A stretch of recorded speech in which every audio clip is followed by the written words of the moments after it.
Chicken டேஸ்ட்ல ஒரு cauliflower masala இது எல்லாத்துக்குமே சூட்டபிள் ஆகும். ரைஸ், சப்பாத்தி எல்லாமே எப்படி பண்ணலான்னு பார்க்கலாமா? ஏற்கனவே ஒரு ஹாஃப் பாயில் பண்ணி வச்சிருக்க காலிஃப்ளவர் எடுத்துக்கோங்க. ஒரு கடாயில கொஞ்சமா எண்ணெய் விட்டு மிளகாய்த்தூள், மஞ்சள்தூள், கொஞ்சமா காஷ்மீர் மிளகாய் தூள் சேர்த்துட்டு நல்லா இந்த மாதிரி வறுத்துக்கோங்க. ஒரு 10லேருந்து 20% வெந்தாலே போதும்.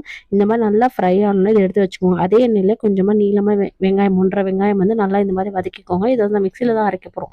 அதனால நல்லா வதக்கிக்கோங்க. இப்போ வதங்கினோடனே இந்த மிக்ஸி ஜார்ல வெங்காயம், இந்த தக்காளியும் பேஸ்ட் பண்ணிக்கலாம். அதே கடாயில கொஞ்சமா எண்ணெய் காஞ்சோனே சோம்பு, பச்சை மிளகாய், கருவேப்பிலை, இஞ்சி பூண்டு பேஸ்ட் நல்லா வதக்கிக்கோங்க.